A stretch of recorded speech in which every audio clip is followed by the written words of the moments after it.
Happy Friday. Happy Friday. You are listening to the She Heals Radio Show on Awesome God Radio. I am your host, Whitney J. It is Friday, September 4th, 2020. Thank you so much for tuning in. I am so excited to be back with you guys on this Friday. This is the highlight of my week, and I am just so excited. If you are new to the She Heals Radio Show, thank you so much. Listen, do me a favor. Download the free Awesome God Radio app. Listen, go to YouTube, search Whitney Hogan's, subscribe to my page. And of course, if you're on Facebook Live, leave me a comment, share it to your page, hit a like. I would love to hear from you. I am just so full today. I'm so full. It's been a while. It's been since the end of June since I have seen you guys and been able to talk to you guys. And so, I'm just so excited that you guys are with me again. I had to take some time to rest, to hear from God, but in true fashion, God does what only He can do. He will restore you. He will replenish you. And now we are here. We are here. So listen, I have an amazing show planned today. We have an amazing woman of God that is going to join us later, author Keisha Allen. Listen, she wrote a children's book. I don't want to give it all away because I want us to talk about it in the show. But let me just tell you, she did an amazing work, and I cannot wait to tell you all about it. So let's just hop in. So, during this time of just stepping away and reflecting, God gave me so many nuggets, and I just want to share a little bit of what God has done. So one of the things that, happens when we are, when we step away. So for me, I'm a worker. I love to work. I'm always working, and I struggle sometimes with rest because I'm afraid to rest. Anybody else afraid to rest? I'm that person that I'm like, if I rest, what's going to happen? Or, is everything going to work out? Am I going to be able to hop back in at the same pace that I was before? What if I lose, something? So I'm always going. And, I kept saying, God, I need you. God, I need you. God, I'm exhausted. And He's like, because you're not resting. You've got to rest. You got to lay down somewhere, sit down somewhere. You got to trust that I will restore you. And whatever assignment that I have given you, it requires rest. So rest isn't you stepping away from the assignment. Rest is actually putting you in a position to have longevity in the assignment. And so I took some time to rest. And man, oh man, God spoke. God spoke and He moved. There's no secret. This year has hit everybody, right? And I was really struggling with some things. I had some unexpected, hurtful things that happened over the last couple months, like completely unexpected, caught me completely off guard. And one of the things that I've noticed is that whenever the enemy does something new, so he just kind of blindsides you with something. Whenever he does something new, that also means that God is about to do something new. So, you can choose what you focus on. Do you focus on what the enemy's doing, or do you focus on what God is about to do? And so I have, I have to be honest, I had many moments where I was focused on what the enemy was doing. And like, why are you allowing these attacks? And I mean, personal things that hurt me. And I have pretty thick skin. I don't get easily offended, but it hurt. It really, really hurt. And God required me to be in an uncomfortable season for a really long time and to just trust Him and to move forward with the assignment, regardless of how it looked. And regardless of how it felt, and regardless of what was happening. So I'm like, God, you're telling me to do something, but every obstacle that I could have faced happened, and you sometimes wonder, well, God, where are you in that? Do you not see me? Do you not? I'm just trying to follow your will. Why are you making it so difficult? But God He is so intentional in what He does. And He realizes that, we can't go to where He is moving us to if we are exactly the same. If everything is the same, how are we going to have, any room for more, any room for growth? So He has to make us uncomfortable. So if you are in a season that you are feeling uncomfortable, like everything feels kind of off center, and you're just trying to figure out what God is doing, rest assured that that means that he is doing a work in you so that he can do a work through you later. So it is not that he's punishing you. It is not that he's just trying to, put you through, or, he's forgotten you or neglected you. It is all about intention. It's all about God having a plan. And so these last couple months were out of control. I mean, attack after attack, so many different things happening. And I was really overwhelmed. Like, God, why are you allowing all of this? But one of the things that God had just showed me is you have to increase your capacity for more. So if we're trying to fit something, right? If we're trying to, increase a space, we got to stretch it. I think about the balloon. So the balloon is small and lanky, right? Nothing there to it, right? It's until you breathe oxygen into it, breathe air into it, that's what makes it expand, right? Now, your capacity for oxygen is going to dictate how big the balloon gets. So if you're trying to blow balloons for a party and you only have a couple of short breaths, your balloon is not going to get big enough to where it needs to be for the party. So you're going to have to really use your body and use your core to expand your lungs so that you can breathe more air into the balloon. The more air you breathe into it, the bigger the balloon gets. So that is exactly what God is doing for us right now. He is in a season of his expanding our lungs. He is, he is moving them and he is shaping them. He is stretching them so that he can breathe new life into us and into our purpose, but that it can expand, right? So the strain, if you've ever actually tried to blow a balloon up, some people can do it easily, some people can't, but it can be a strain. For me, I can't do it. So that strain, it takes work. So it means I'm going to have to do some things on the back end to get my lungs in a position where they can take in and be able to blow out all that air so I can get this balloon up. And so God is in this, that's what he's doing for us in this season right now. He's stretching us and he is extending our capacity, but it doesn't feel comfortable. Nobody's just blowing hundreds of balloons and they're totally fine. But they're going to take a break, right? Because it's too much, it's strenuous.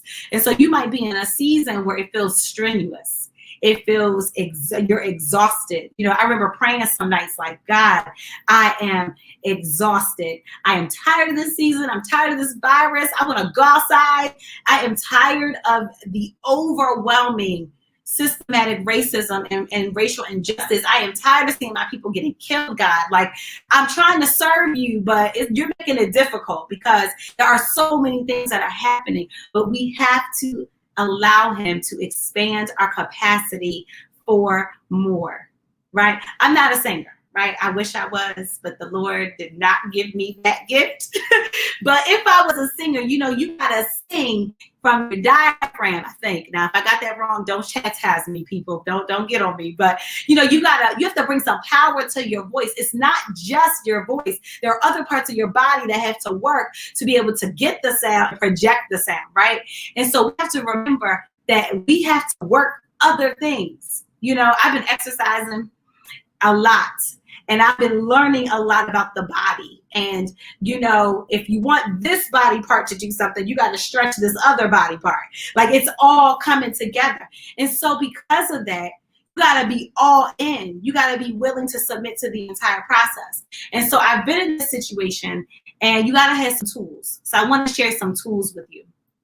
Number one, you need a relationship with God. Simply put, you need to know him.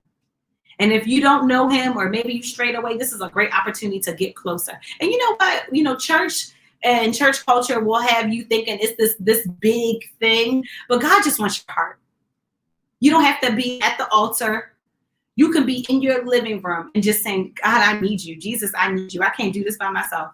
I know I've messed up. I'm asking for you to forgive me and to save me. He just wants you. And, your prayers, you don't have to light candles and pray for 90 minutes straight with every scripture and speak in tongues. Listen, God just wants a relationship with you, whatever that looks like. He just wants you to connect with him. It can just be, God, I need you. You know, the word of God in Romans 8 says that when we don't know what we ought to pray for, the Holy Spirit will interpret our groans. So isn't it good to know that even when you don't have the words to say, when life has literally taken your breath and your words away, that the Holy Spirit can interpret your groans. Your cries can be words to be interpreted to him. So you're always connected. You gotta be in his face. You gotta read your word. You gotta pray. But then you need community. Life is never meant to be done by yourself. Shout out to my community. I have some family and friends, my Awesome God Radio family, my church family, my co-workers and my work family. I am blessed to have a community of people that when I am down and out, when I'm just feeling the weight of the world, I have some people that will lock in with me. I have some people that say, you may feel too tired, but you know what? Give me that baton. Let me run this part for you. Let me pray for you. Do you have people that are in your life that are truly in your corner? Meaning a win for you is a win for them. They're not trying to do what you're doing. They're not offended when God does something in your life. They are about your life. They are about you. And so they love you and they comfort you. They correct you. They reposition you. But that they truly love and encourage you. You have to have community. You've got to have community. This time of just being, at home has really been revealing for a lot of people. And many people are seeing that maybe they had this community all along. Maybe new community is coming to them. Or there are people that are alone. So if you have people that are in your life, if you're blessed with a spouse, with children, with parents, with siblings, cousins, aunts, uncles, whatever, friends, be thankful for that. Be slow to complain. Be thankful for those people. Because as we also know is in this season, as fast as they can be here, they can roll up one out of here. So don't take life for granted. Don't take the people in your life for granted. I know they get on your nerves every once in a while. Listen, I get on my own nerves often. But you got to be thankful. You got to have that community. Because the reality is you can't do everything in your own strength. Especially if you're trying to grow and you're trying to build that capacity for what God has for you. You're not going to be able to do it completely by yourself. Here's the thing, though. You have to be prayerful and discerning about who your community is. And don't be surprised if your community changes. There may be people that have been rocking with you for 20 years and you've been friends since elementary school or whatever, that in this season, their assignment to you may be different. It may look different. There may be some new people that you're like, dang, I just met this girl. I just met this person. But they are exactly what God has for you in this season. There may be people that have been there, but their assignment is changed, meaning they either are closer to you or further away. And then there are some people that just have to go. There are some people that, regardless of what you may think, God knows what's best and he may remove them. And so don't be surprised when God starts shifting things around. Don't get, bothered by it. Don't get anxious about it. It means that he is positioning you to increase your capacity for more. I can't do everything with everybody. I can't be everywhere and do what God tells me to do. So I have to be mindful of who is in my space right now. God, who do you have for me? And you know what, God, if that person has to go, I will blow them a kiss goodbye and wish them well. It's okay. I don't have to be bitter. I don't have to be angry about it. I don't have to be upset about it because, God, I know what you're doing. I know who you are. And so it's important to have that community, but know who your community is.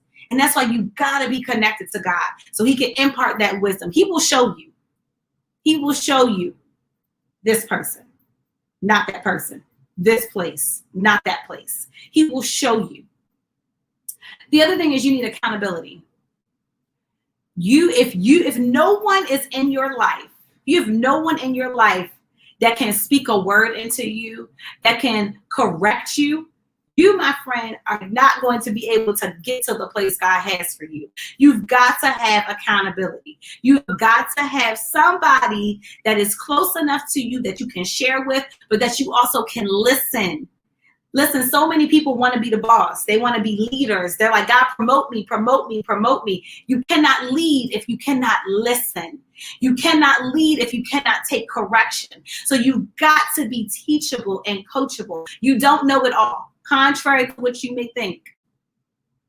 And the enemy always will find a blind spot. You need covering. You need somebody that is going to step in there and say, okay, wait, do this, not that. Wait, I'm praying for you. I'm fasting for you. Hold on now. Let's think about this before you respond. You know, I love that I have people in my life that will check me quickly. This week, something happened and I was like, all upset, and I reached out to my community and they were like, oh no, we're not even responding to that. Oh no, let that go. Stay focused. You know, I've been on this journey. I've been working out and I've been eating better, actually very well, probably the best I've eaten in my entire life. And I'm losing weight and I'm starting to physically feel better and emotionally and spiritually. And the biggest part of that is accountability. I have a group chat, shout out to my ladies. And it's a daily walk. It's a, hey, listen, I really want to eat some bread right now. I'm hungry. Talk me through it. Or what's a healthier alternative to that? It is daily encouragement. It's daily correction. It is not condemnation.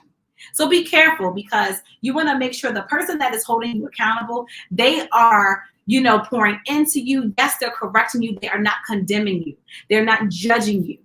Even though it may feel uncomfortable, it should not be traumatic. That's not from God. They're not belittling you, putting you down. That's not from God. So, but you do need some accountability. You need somebody to say, hey, listen, get that together. We're not doing this today. Or someone to say, you know what? I see you, girl. I see how you took that hit and you kept it moving. I'm proud of you. You need that. You need that. But you got to be careful. You got to be discerning about, God, is this from you? You will know it's God because you feel peace. You will know it's God because you feel connected to God. The moment that you are around someone and your connection to God shifts ever so lightly, you got to pay attention to that. If I'm around you and my thoughts are suddenly a little off, or my actions are a little off, or I feel a little off, if my interaction with you is causing me to disconnect from God, or maybe because I'm interacting with you, I'm not doing something, it's taking me off the course that God has for me, then you're not the person for me. You're not the person that I need to be connected with in this season. And listen, this season, God is moving quickly and mightily. And guess what? If you are not in position, you will miss it. Will Smith has this quote, if you stay ready, you don't have to get ready. I love that quote. And it doesn't mean stay ready with your clothes and your makeup and your hair. It means staying ready with your purpose. Is my mind right? Is my spirit right? Is my heart in the right place? Am I seeking God in all things? Am I chasing after his will? That is what gets you ready. So then when God opens the door, when the opportunity comes, you're ready. July was a rough month, guys. June, July, all those other months was rough. August came and it was like a breath of fresh air. The last couple months, actually, I have been playing Anthony Brown's Second Wind. So if you don't know Anthony Brown in group therapy, go to YouTube, follow him on Instagram or whatever, get his music. And he has an album that came out last year that is called Second Wind. And then there's obviously a song called that. And one of the lyrics says, when you breathe on me, I win again. And so for the last couple months, I've been playing that song, Second Wind. And I've been playing it in faith, like playing it when I don't even feel that way. Playing it and like literally crying out to God and saying, God, I need a second wind. God, I am tired. God, I am weak. I am frustrated. I need a second wind. I'm sick of the things that I have. God, I want to win with you, but I realize that in order for me to win, I do have to endure some losses. But God, help me through the losses because I feel like I'm too tired. I won't even enjoy the win when it comes. And so I was praying, I was listening to this song, Second Wind, for the last couple months, every single day, just about. God, give me a second wind, God. Breathe on me, God. I'm weak. Breathe on me, God. I'm trying, I'm trying not to be petty. I'm trying not to be vindictive. Breathe on me, God. I'm tired. I'm trying not to step outside of your will. I'm trying not to create an answer to my prayer because you're taking too long, because I'm impatient. Breathe on me. And in August, I felt the shift. I felt him breathe on me. All of a sudden, I could hear him more clearly. All of a sudden, the things that were attached to me that didn't need to be attached to me, they were gone. And I could feel that weight off of me. I felt stronger. I was sleeping better. I was thinking better. And I just felt better. And I could feel God in a new way. And then opportunity came. I mean, oh my goodness, I can't wait to share all of what God has done. But I mean, the phone was ringing and divine connection was taking place, and God is just moving in a quick speed. I'm trying to keep up with them. You have to be prepared for the opportunity after the shift. So you got to pray. You got to cry it out sometimes. Listen, I'm still in therapy. I love having those safe spaces. I love that I have a family that is a safe space for me. I can go and talk to my family and know that they're going to love on me. And when they say they're praying, they're actually doing it. I have friends that I know I can call on. And so because of that, I can go through the process. Notice I never said the process was easy. And I never said that there weren't times that I wanted to quit. That was like every day. I was working out. I've been working out the last, several weeks pretty consistently. And it's something about working out and you have a goal, right? So my trainer is like, come on, Whit, 1 more minute. I remember I was on the elliptical and I felt like I was about to pass out. I was like, I can't do another minute. And what she did is she started me off slow on the elliptical. And I was like, oh yeah, the music was playing. And I was like, oh, I got this. And then she turned up the resistance. The resistance makes the pedals a little bit heavier. So you got to work a little bit more. And so at first I was like, okay, but I'm good. The music's flowing. I'm good. And she turned it up a little bit more. And then she said, I need you to look at your cadence. You need to see it has to be a certain number. So it means my body had to work to a certain level to get that number. So now, okay, I'm starting to sweat a little bit, but I'm in it, right? I'm in it. And, then she turned it up to push me to my limit. And now I'm breathing hard. And I'm like, I got to stop. I kept saying, I got to stop. And she was like, you got this, Whit. And she literally coached me through it. And she said, fight for it, Whit. 10 more seconds, 5 more seconds. And she counted down and I finished. And yes, that moment, I took a really big deep breath. I had to get some water. I had to sit down for a quick second. But man, did it feel good to know that I finished. Even when it was hard, even when I was sweaty and stinking, I had an attitude. I was ready to get off that thing. My whole body was hurting. But man, I finished it though. And then each week, as I kept working out and I kept following her leadership and following her direction, I noticed that things I couldn't do the first week, I could do now. And guess what? She's going to keep stretching me so I can do the things that I didn't think I could do. I'll be able to do them. So are you willing to go through the process for your healing and for your breakthrough? Many of us, we want the work, we want the wins, we want the Grammy, right? We want the Oscar, but we don't want the 15-hour day in the studio when you're tired of recording. We don't want, the constantly reshooting that one scene to get it perfect. We don't want to deal with that, but we want all the glitz and the glamour that's after, and it simply doesn't work like that. So what are you willing to do to position yourself for what God has for you? What are you willing to give up? So listen, I wanted my body to look a certain way.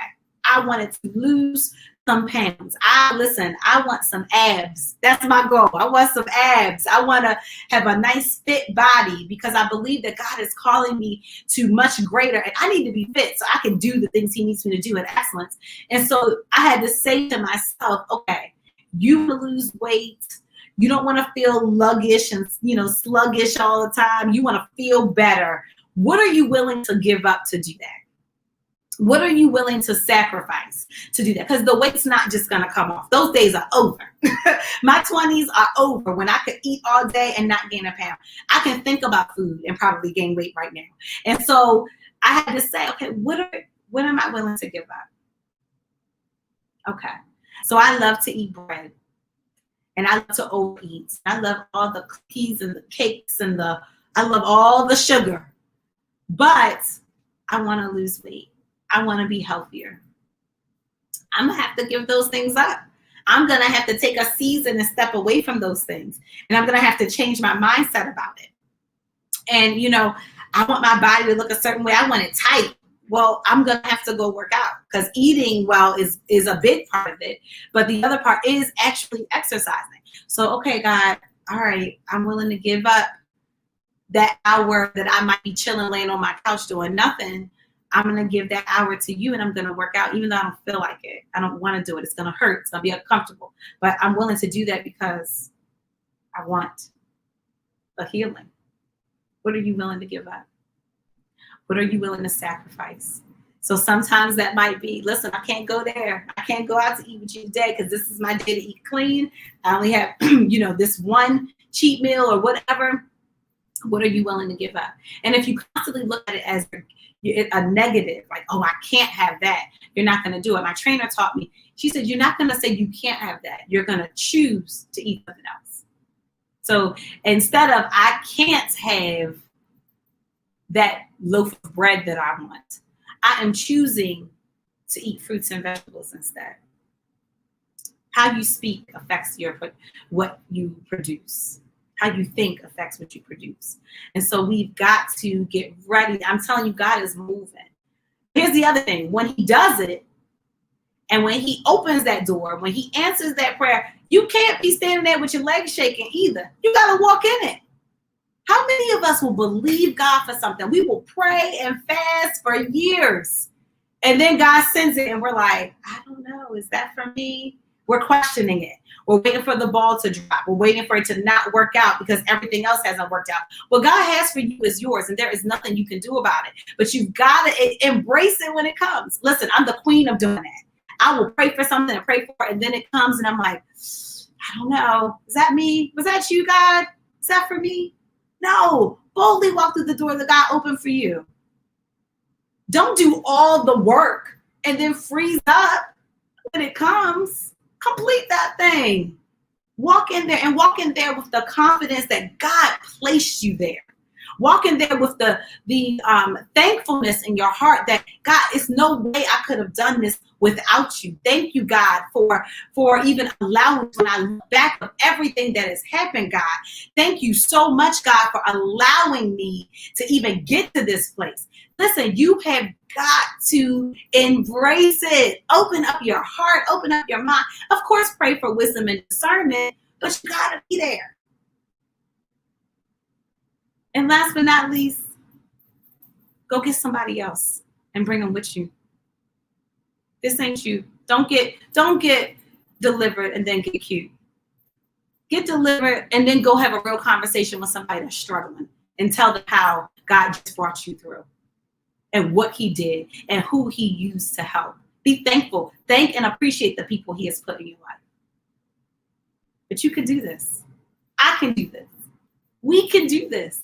God has us. He is not wanting us to stay how we are and how we have been. I don't care how long you've struggled with whatever. God wants more for you. You got to embrace it. You got to embrace it. That was the Shields Inspiration segment. Listen, we had an amazing guest. I'm going to introduce her and I'm going to pop her in here. So as we know, the world is off the hook right now. Like, Satan is, you would think he is in control, but he is not, contrary to how it looks and feels. But there is a war that is going on with our Black men, our Black boys, our Black girls, our Black women, our Black people. And I don't even need to remind you of what's happening, because every day something new happens. Every day there's a new name and a new circumstance. But even in the midst of trial, God will birth purpose. I had a conversation with this amazing woman of God a few months back, and she shared a vision with me. And through her hard work and her trust in God, God allowed this vision to come to pass.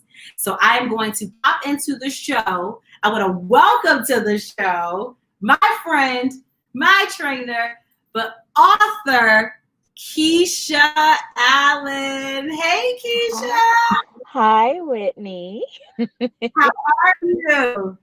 I'm good. It's been quite a busy day, but hey, we're still kicking, multitasking. Yes, always, always multitasking.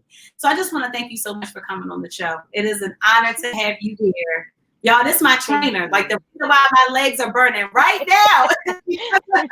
Did I do that? Yes, you did. But we have, we're laughing, but we have a really we have an important topic to talk about. So let's rewind back to April. You came over my house and we were sitting and we were talking about everything. I mean, God just moved in my living room that day. We talked about so many things, but you shared a vision that you had. You shared something that was on your heart. And so I want you to talk a little bit about what that vision was, and then we can get into how we got to where we are today. Well, one thing that I've always wanted to do is write children's books. I'm an educator, I'm a teacher, have my degrees in education, taught in the public school system, private school system for a little over 15 years. And I specialize in early childhood education. And I just always wanted to write books about a little brown boy because I had a little brown boy. My oldest, David Michael, I actually wrote my first book when he was a baby. And I got a little discouraged and didn't think it was going to be good enough. So I never did anything with it. Then I saw other similar books. So I was like, but nobody wants to hear what I have to say. So, I just kind of let it go. But it was just always in the back of my mind that sometime, at some point, somewhere, I'm going to write children's books. So that was the vision. Yes. And so listen, I will tell this story to whoever will let me because I am so impressed. So we had this conversation. We were just at my house, just talking. And I promise you, it was about 11:30, 12 o'clock at night. I got 3 emails. She started wrote 3 children's books that night. And I was like, oh, she wasn't playing. And let's be a word for someone. There are people that talk about it. It's better to just do it. She didn't tell me she was going home to write. She just went home and God did what he did. And she came to me with these 3 books. And so I'm speeding up the story because I want to get to the good part. So we had a plan and a vision. Of course, I have Shields Publishing and we were locked in. And then George Floyd was violently murdered. And I remember, now Keisha and I both have sons. We are both all boy moms. She has 3 sons, I have 2. And I remember us having a conversation and we were just like, done. We were done. Yeah. And you took all of that hurt you were feeling, all of that pain you were feeling, all of that anger and frustration you were feeling, and just share what you did with it. So, like Whitney said, I had, she had talked to me and she said, you should write. If that's something you want to do, you should go and do it. Well, I was laid off from work. I had no clients to train. I had nothing to do. I had taken up coloring. I was coloring, y'all. I've never colored. I was coloring. Whitney even gave me a coloring book, and I was coloring that one too. And I had time. And so with the George Floyd incident, when I saw that man, that grown man calling for his mother in his last few moments of life, that did something to me, because all I could see is my children. Like, could that one day be my child calling for me, laying in the like, as a mom? I'm trying not to be emotional, but that's where I was. That's where I was there. And it was painful. And, as an African American mom, there are certain conversations that you just have to have with your children, that maybe some others don't have to have. And that's just the raw truth. There's certain conversations, we used to think the talk was about the birds and the bees. It's not just about that anymore. And so, having to have those talks with our boys, and we try to take these things because you can't hide it from them. They see it. And we try to make them teachable moments. But in feeling all of that and the social unrest and all of that was going on, I always have a routine of praying over my boys every night since they were born. I pray with them. I pray over them. I pray over them every day. But at night, that's like our special time where I kiss them goodnight, hug them. And when they're little, we sit in the rocking chair. I hold them close with a blanket and I pray over them. We'll read and then I'll pray over them. And that night, after I did that with my youngest, who was 3 at the time, he recently turned 4. I sat on my bed and I just started writing again. Um, and it was just my heart pouring it out to God, asking Him to protect my children, to bless them, to guide them, to lead them, to direct them, give me wisdom to teach and to train them, train me how to tell them to respond in these situations. You know, Lord, just please, like, this is scary. I need you to protect my children because they won't be with me every day, all the time. I can't do that. Only you can do that. And so I've always told my children that they are royalty, they are princes. And so they should carry themselves that way. Carry yourself with dignity and respect. You don't demand respect, you command it by the way that you are. And so I always tell them they're my princes. And so thus came the title of the book, A Prayer for My Prince. Absolutely. And this children's book, listen, it is not like any other children's book. This is the cry of Black mothers. She put her heart into it. Like I just remember reading it and then the illustrations. It is a cry for us. And I don't want to give away the book because you need to go buy it. But I do want to talk a little bit about what that's like, because maybe there is somebody that is listening to this show or will see this show and maybe they don't understand, right? Because we only understand from our experience, right? So I can't tell my kids how to be men because I am not a man. I don't have that experience. And so what is the prayer for our friends? What is the prayer that we as Black mothers pray over our Black children? What do we say?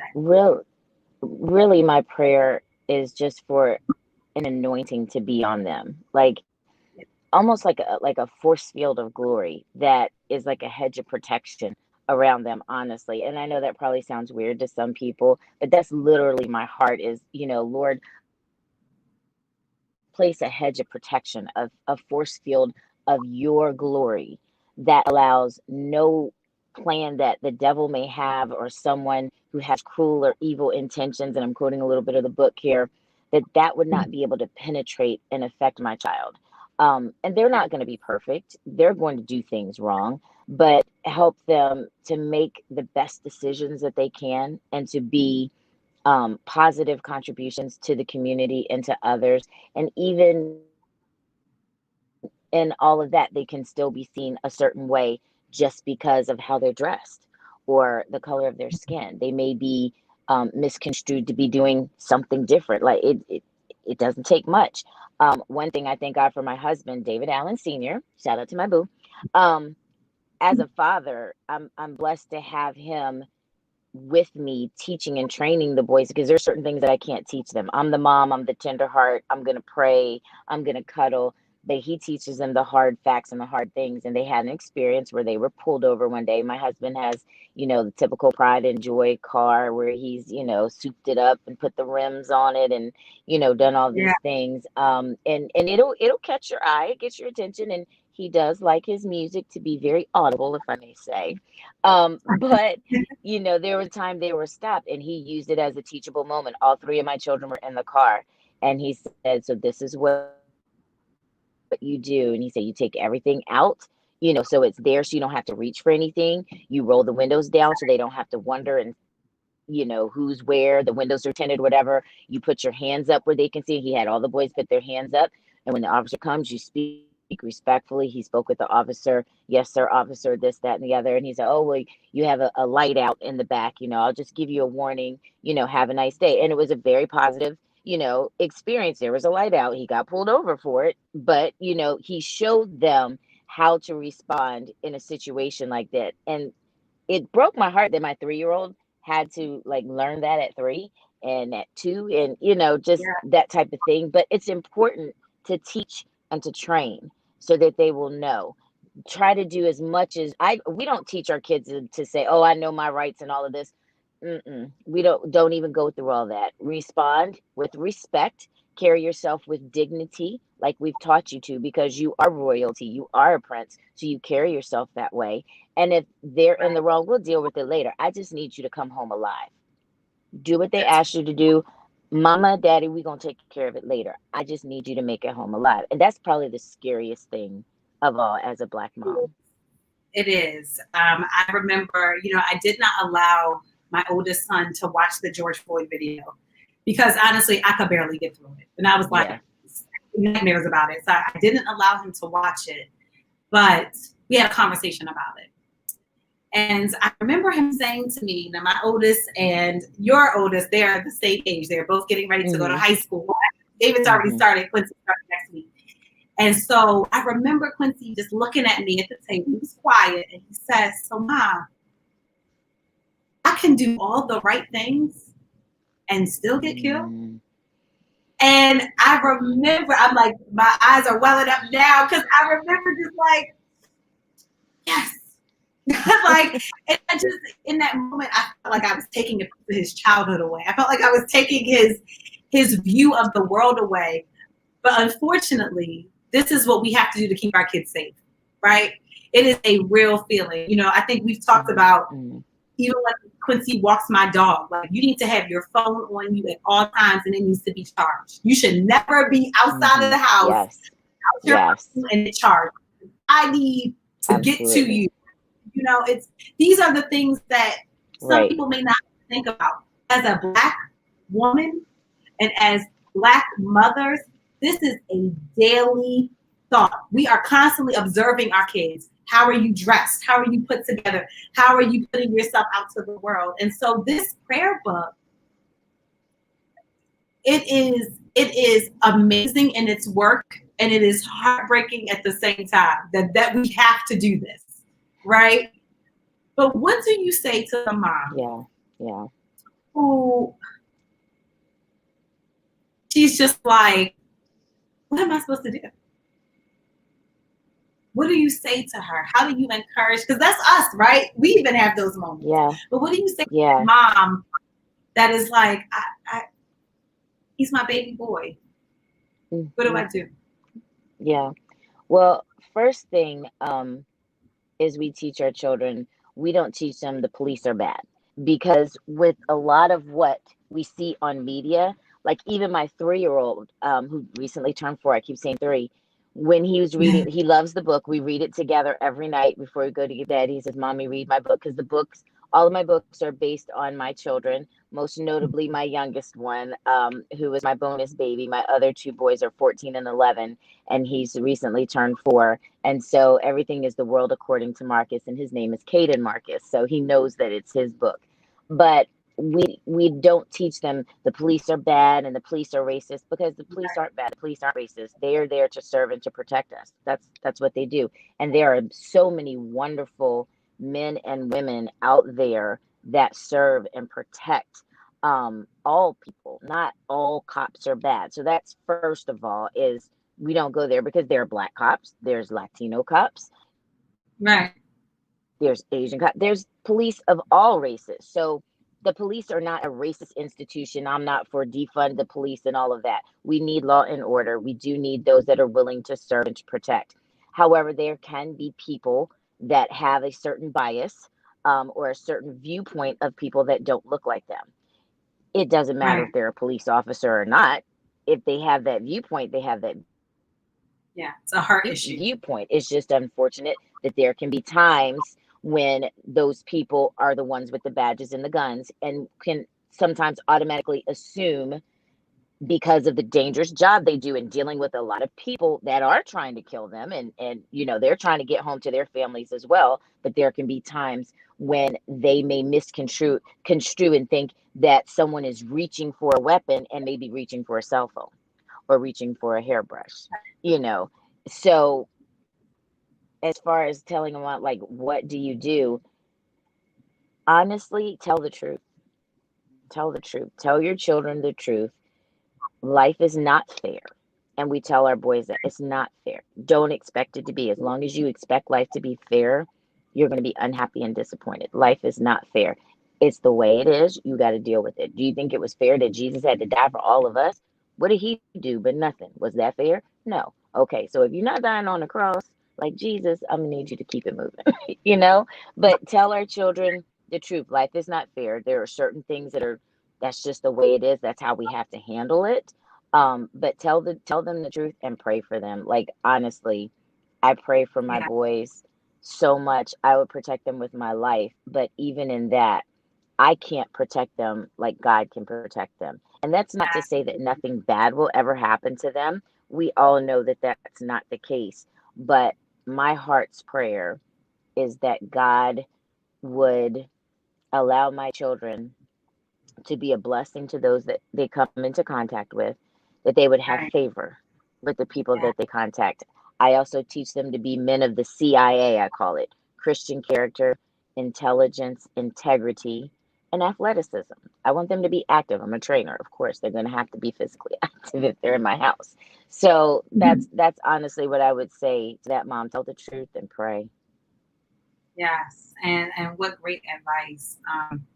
The thing that God had to remind me in prayer one night, I was having a tantrum, and I'm like, God, how am I going to have my children out in this world?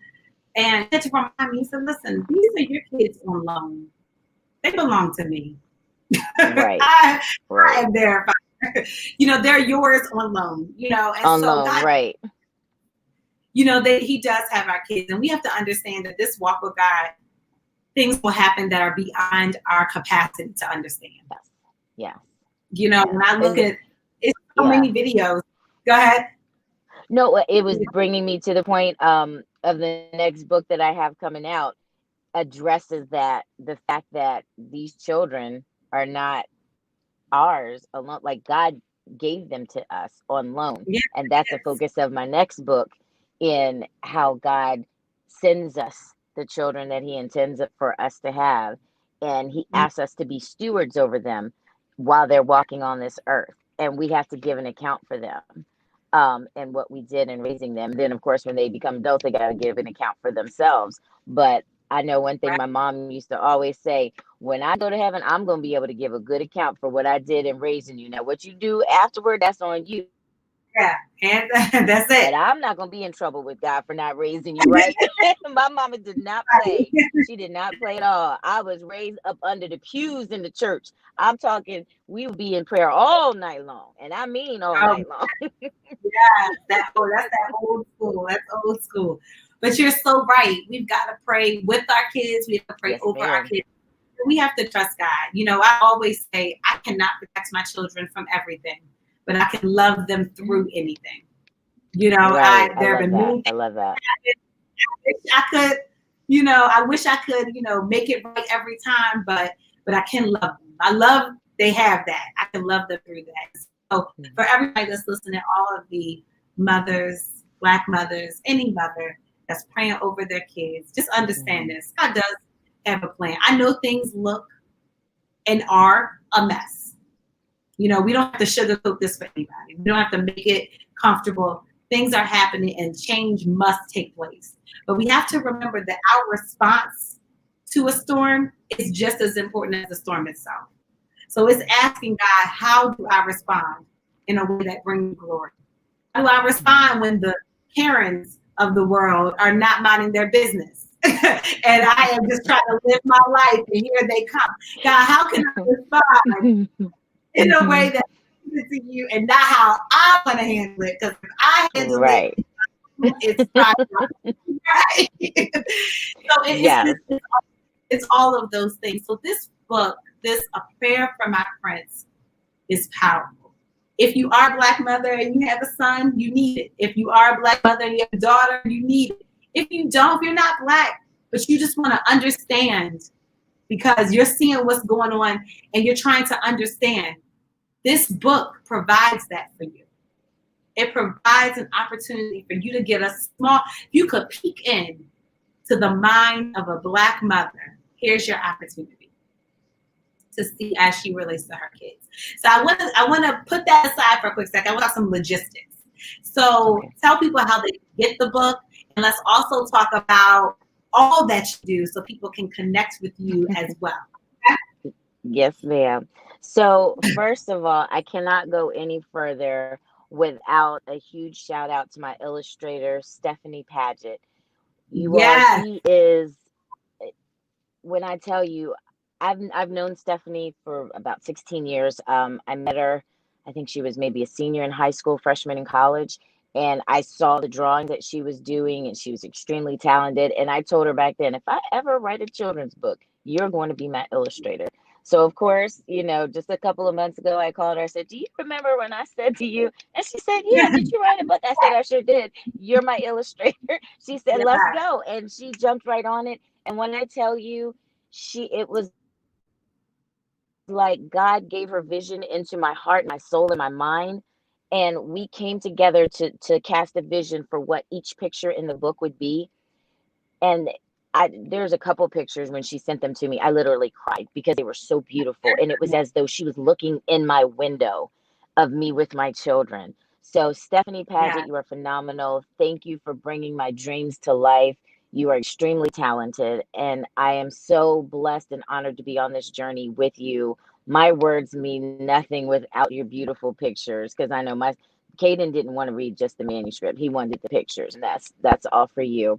So the book is available on Amazon. Some people have said they've had some trouble finding it by the title or by my name.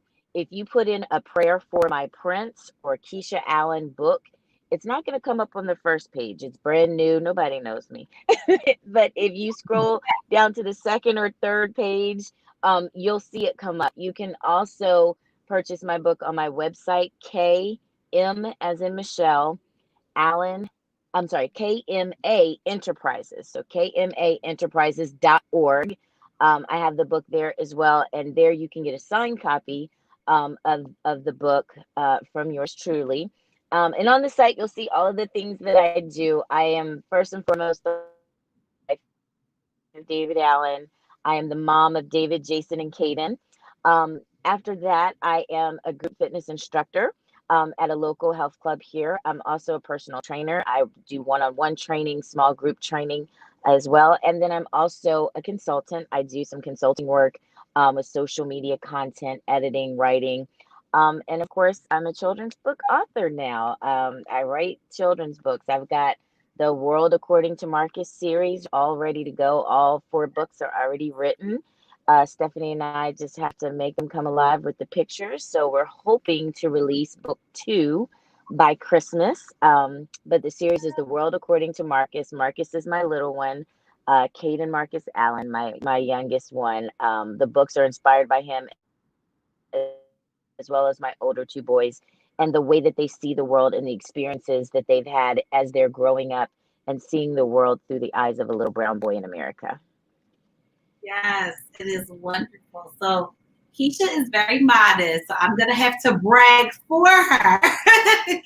She is an amazing trainer, and Keisha and I are neighbors, and so she has helped me in ways that she really has locked arms with me. We have a nice little group. Shout out to the ladies in the group now that we're working Yes, out, eating queen. better.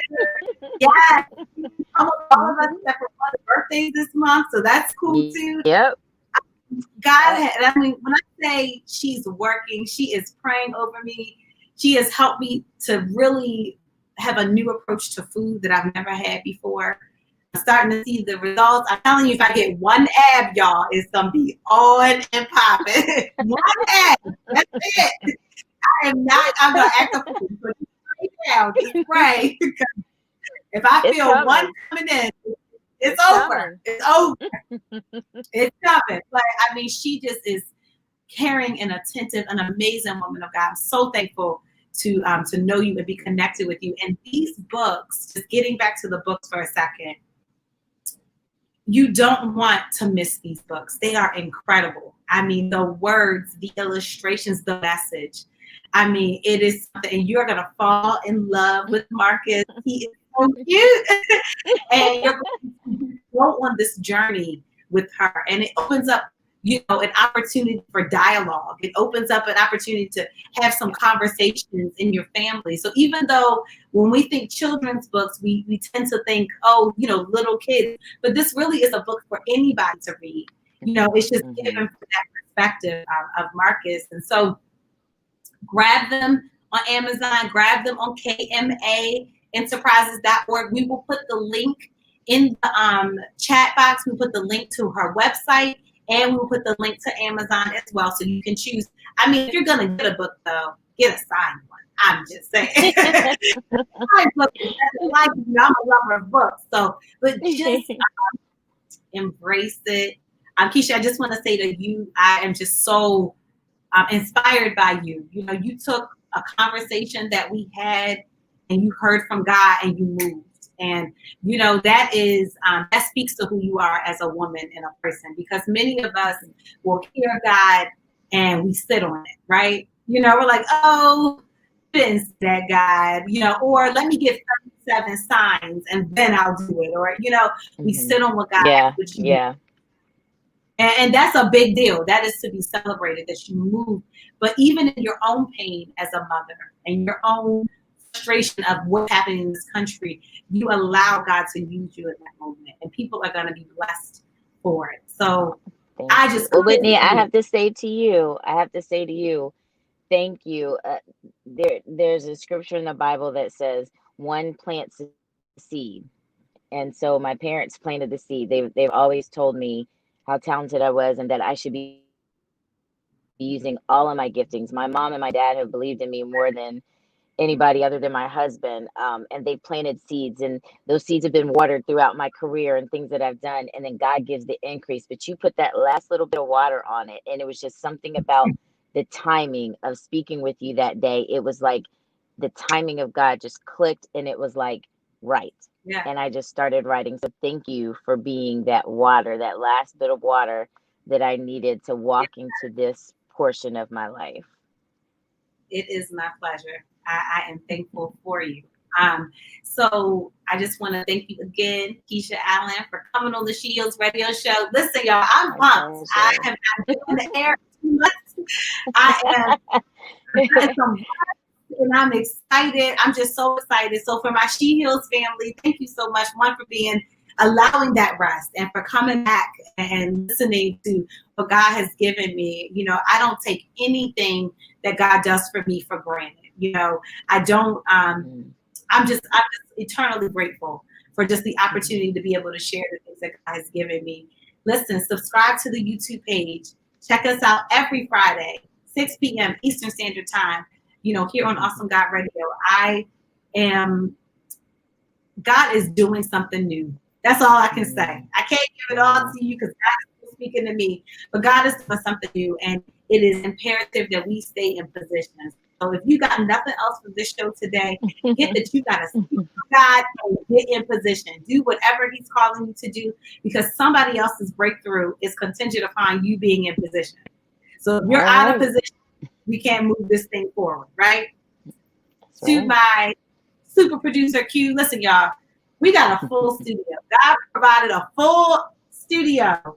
Quincy is not even here in the house and is still making things happen because he is just gifted in that way. And so thank God for Quincy. Thank God to my Awesome God Radio family. I love you guys with all my heart. Thank you to every person that has ever listened, purchased one of my books, worked with me, done anything. Listen, y'all, I'm not going to get emotional today, okay?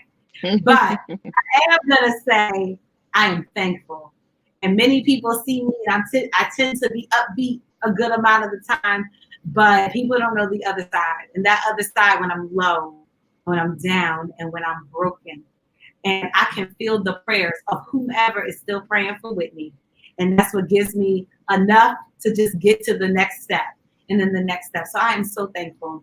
If you have a story you want to share that you feel like the world needs to hear, guess what? If you think that they need to hear it, they do. I would love to hear from you. You can send me a message through the different platforms. You can email me, Whitney@shehealspublishing.com. If you have a book, come see me. If you just want to be connected in any way, if you need prayer, if you want to connect with Keisha for any services, of course, we will post everything in the chat. But if for some reason you missed that, you can reach out to me. I will connect you as well. But listen, don't leave here not connected. Know that God loves you. God is in awe of you. You're the apple of his eye. He made you on purpose. He has not forgotten you. In fact, he's actually chosen you for such a time as this. So get going, y'all. It's time to get some work done. I want to thank Keisha M. Allen again. Thank you so much, Keisha, for joining us. And I cannot wait to see all that God does for you and through you. Thanks for everybody for listening. In closing, she thinks, she prays, she cries, she fasts, she trusts, she strengthens, she builds, and ultimately, she heals. This is the She Heals Radio Show with your host, Whitney J. Have a blessed weekend. We will be back here next Friday. We will see you then. God bless.